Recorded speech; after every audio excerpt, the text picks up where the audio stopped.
Hey guys, Mr. C here. We are going to be creating a new project that's going to contain a database, and then we're going to connect to that database, and we're going to retrieve data from that database.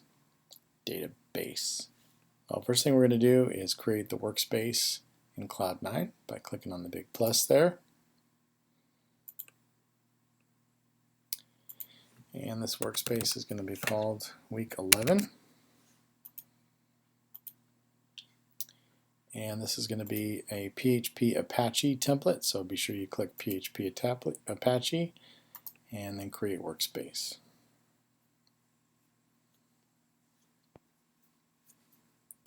That's exciting, watching that go.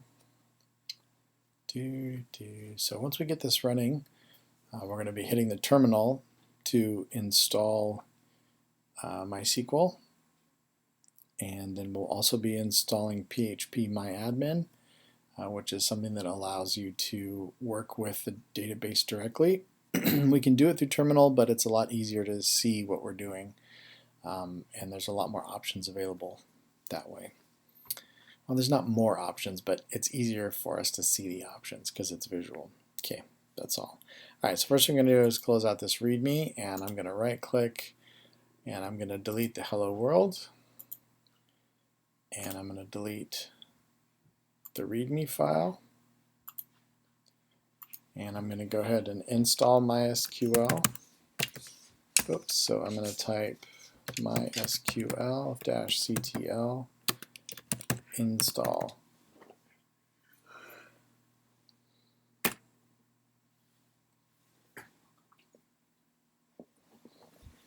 All right, cool.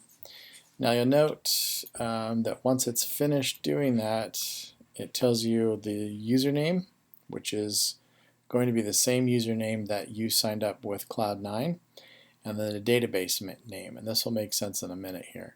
The username is important for signing into the database because we have to provide that username.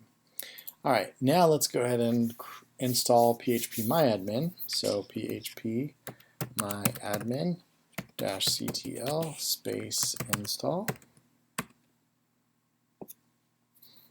Cool. Again, username 0mile. Now it notices here, you notice this link right here. This is the same link when we run our project, except there's /phpMyAdmin. So if you lose this link, don't sweat it. You can bookmark it, but even if you forget about it, once you run the project and it goes to this base URL, you just type /phpMyAdmin to get there. So let's go ahead and do that. Let's run our project. And once Apache's going, we can click on our link here, choose open. And you can't see up. I'm going to bring this down a little bit. Can I bring that down? There you go. /phpMyAdmin.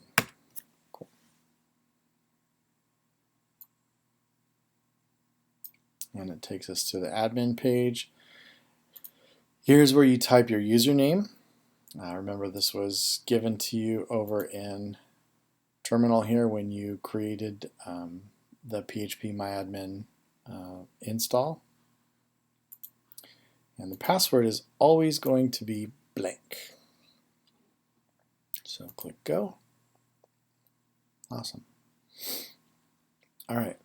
Now, over here on the left, these are the databases that we have access to. C9 is the one we want to work with, and I believe it's also the one that we can access through PHP. I don't believe, well, I think the MySQL one allows it, can be accessed, but the C9 one is the one we want to work with. That's the user database.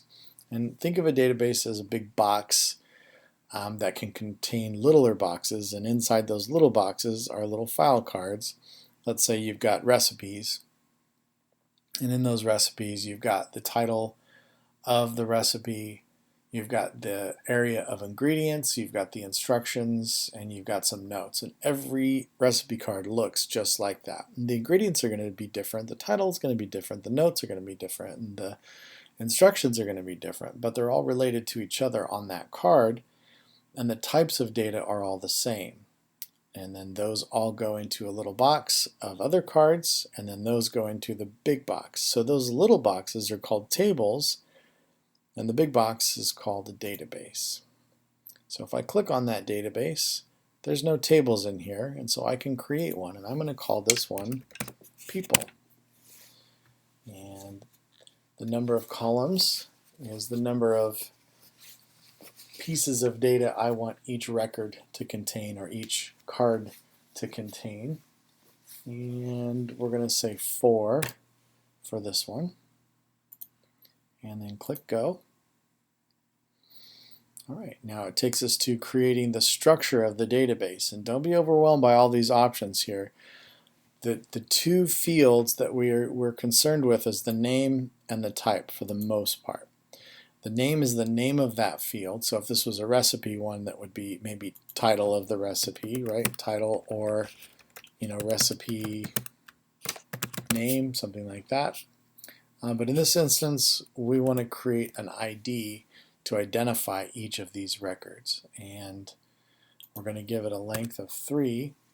And then over here, we're going to make this a primary index, meaning that that each ID is going to be a unique number. And we're going to click this checkbox that means auto increment. So every time we insert a record, that number is going to increase by 1 every time. And so it will always have a unique identifier that is up to 3 characters long. That means we can have 999 records in this table. And for this exercise, that is plenty.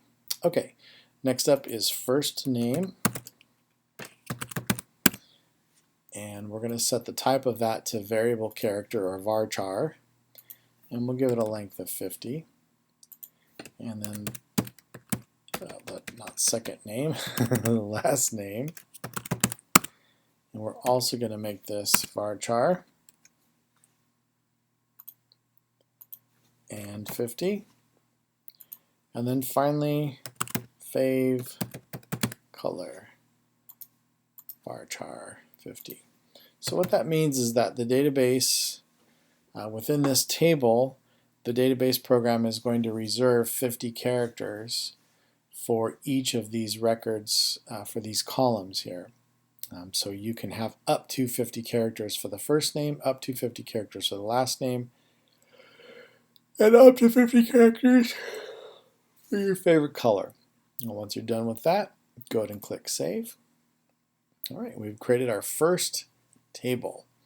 Now, there's nothing in this, so let's go ahead and insert some data. And I'm going to set this record as 1. I'm going to give the first name is Jason, the last name is Cooksey, and favorite color is going to be green.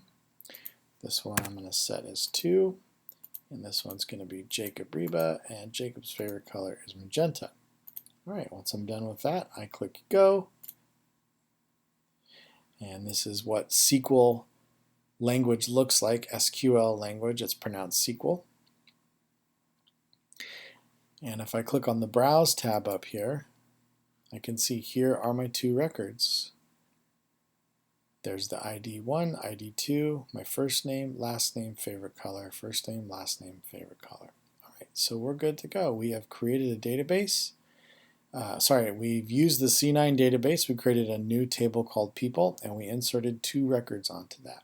So in our next video, we're going to go back over to Cloud9, and we're going to create some PHP to let us connect to that and then retrieve it.